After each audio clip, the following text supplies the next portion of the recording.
Hi guys, तर स्वागत आहे तुमचं माझ्या नवीन ब्लॉगमध्ये. तर आज आपण जाणार आहे गाणगापूरवरनं अक्कलकोटला दत्त महाराजांच्या पालखीसोबत. तर व्हिडिओ शेवटपर्यंत नक्की बघा, म्हणजे तुम्हाला पण दर्शन होईल. आता आम्ही निघालो गाणगापूरवरनं आणि पुढचा स्टॉप आमचा अक्कलकोटचा. हो, इथून आता बस गाड्या वगैरे केलेल्या आहेत. तर अक्कलकोटपर्यंत आम्ही गाडीने जाणार आणि त्याच्यानंतर मग पालखी अक्कलकोटवरनं चालत जाणार. तर आता थोड्याच वेळाने इथून पालखी निघणार आहे वाशिंदला जाण्यासाठी. तर वाशिंदला जायला इथून म्हणजे 21 दिवस लागतात आणि दर 5 वर्षांनी अशी पालखी असते इथे. तर तुम्हाला पण व्हिडिओमध्ये पालखीचं दर्शन होत असेल.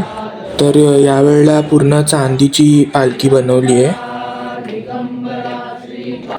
तर फायनली आता पालखी मठाच्या बाहेर निघते आणि इथून आता ट्रकमध्ये चढवणार.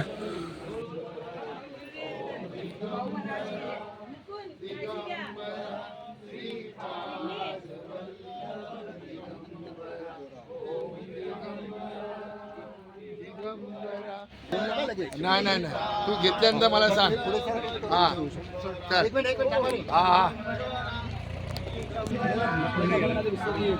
हा घेतलं पुढे आहे पुढे आहे.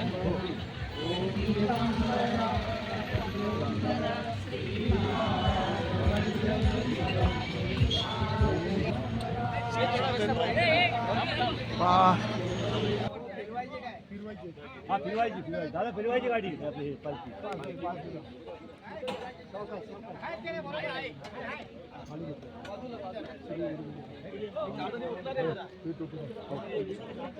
तर या ट्रकमधनं आता पालखी नेणार आहे अक्कलकोटपर्यंत आणि तिथून पुढे मग पायी चालत जाणार आहे. आणि अक्कलकोट नंतर मग डायरेक्ट सोलापूरच्या इथे थांबणार आहे म्हणजे रात्री. आणि आपल्यासाठी ही ट्रॅव्हलर बस केली आहे. तर असे 2 बस केले आहेत. तर हे बघा, मी पण आता बसलो आहे बसमध्ये आणि इथून बसनी बहुतेक 1-1.5 तास तरी लागेल कमीत कमी अक्कलकोटला जायला. तर फायनली आता आम्ही अक्कलकोटला वटवृक्ष भक्त निवास इकडे आलो आहे आणि आज आपण इथेच थांबणार आहे. तर तुम्हाला पण जर इथे यायचं असेल तर तुम्ही पण बुकिंग करून येऊ शकता. पण आमची तर बुकिंग नाही, आम्ही आता हॉलमध्ये थांबणार आहे. आणि इथूनच आता संध्याकाळी म्हणजे अक्कलकोटच्या मंदिरात पण जाणार आहे आम्ही. तर तिकडचे व्लॉग पण येतील, तर ते पण बघा. आणि ते बघण्यासाठी माझ्या चॅनलला पण सबस्क्राईब करा.